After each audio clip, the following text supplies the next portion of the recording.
And joining us live now is Secret Service agent and former Marine Tim Miller. Tim, thank you very much for joining us. I believe you were in Israel last month working on some training issues with the IDF. What can you tell us that went on then? Well, thanks for having me, Janie. I think Israel has been preparing for this for quite a while. It's no shock that the Iranian regime has spelled out clearly they get nuclear weapons, that their purposes are to eradicate Israel. And the IDF's been preparing for that. Obviously, the timing, again, has demonstrated that their intelligence capabilities are quite impressive. Obviously, having folks inside and then striking the way that they did strategically. It's really important to recognize, too, that their targets were military targets, military commanders and strike sites. Unfortunately, when Iran responded, they responded into the city and the population centers. But right now, we do know that the war is on. The IDF's been preparing this. They are stretched thin with the 7 front wars, they describe it. But they're determined that now, to your previous report, now is the time. They must eradicate this threat if there's going to be any security in Israel. And I think the U.S. is playing a role. It's behind the scenes, but it certainly is an important role given the numbers of missiles we saw coming in today. And I believe that you have heard from your Israeli sources that there could be a second round of missiles. How is it in terms of the timing and the extent of this potentially?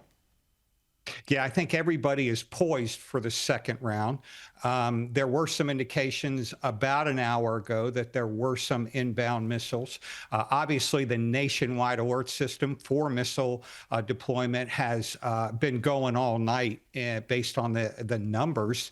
And I think it's important to note, too, that this was a combination with Iran of hypersonic and ballistic missiles. Obviously, hypersonic missiles present a greater challenge. They're in some cases traveling at Mach 5, much more difficult to acquire. And that's where I think the U.S. can play a critical role with some of the naval technology we have and the on-ground resources that we have. The bottom line is, at the end of the day, some of these missiles got through, and that's concerning to Israel. If you remember, not too long ago, they fired about 300. None of them came through, but now there's significant reporting of damages and potential casualties.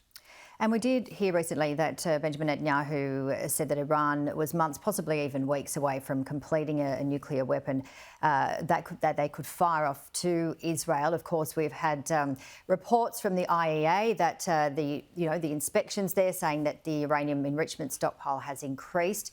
Again, this is something that we really need to look at, because you've got the forward and the underground uranium areas where, this was a very strategic attack by Israel, certainly by what we're hearing, but we're also hearing it's the underground area that they want to target as well.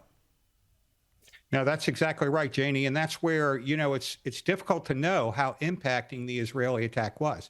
What we do know is it was a two-prong attack. It was directed at the supplies and the actual facilities, but as important, it was directed at the consistent military leadership, but more importantly, all the scientists involved. And so if you think about the impact, it's going to be major, given that the knowledge base, the key scientists working on the project, those are very difficult to replace.